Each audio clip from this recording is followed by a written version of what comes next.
শিলা দেবীর আলাপটা শেষ করে শিলা দেবীর ঘটনা শোনা যায়, এটা ইতিহাস নির্ভর, এটা শিলা দেবীর ঘটনা। আর ওইটা ইতিহাস বিকৃতি হইব। আচ্ছা, শিলা দেবীর রহস্য হচ্ছে যখন এই জায়গা মেলা হইতো আর কি, আসছিলাম একবার, রাস্তার দুই সাইডে দই আর খই পাওয়া যেত, তো গোসল করার পরে এই জায়গা খাওয়াই লাগবে দই আর খই।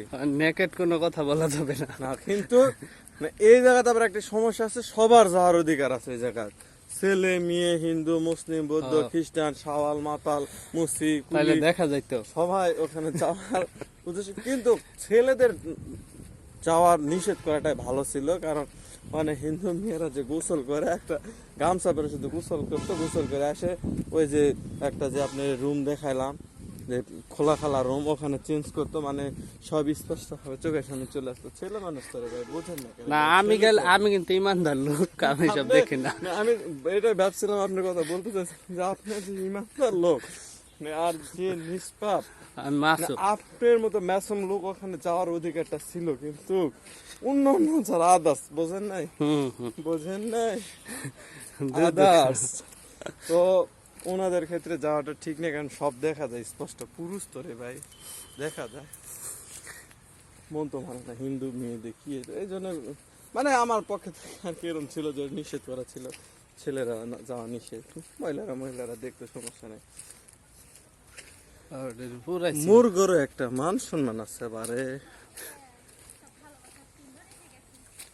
আরে কত ভালোবাসা রে। ও মা গো টুরুলাভ। উস্তাদ আপনাকে কিন্তু শিলা দেবীর ঘাট দেখানো হয়েছে, পরবর্তীতে গিয়ে বলবেন কোথায় শিলা দেবীর ঘাট, কি শিলা দেবীর ঘাট, পরে কিচ্ছু বলতে পারবো না, কিছু ইয়ে করতে পারবো না। ঠিক আছে, ঠিক আছে নি।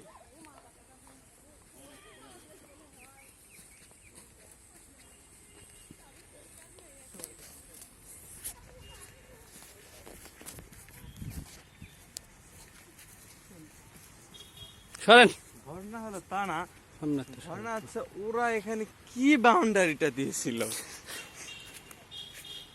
ইস 2 দিন পরে রে ভাই, ফুল ফুটলে এই জায়গাতে দাঁড়ায় একটা শিমুল গাছের ফুল সহ ছবিটা নিলে আপনার শাড়ির সাথে প্রেম আর কি আটকাইতো।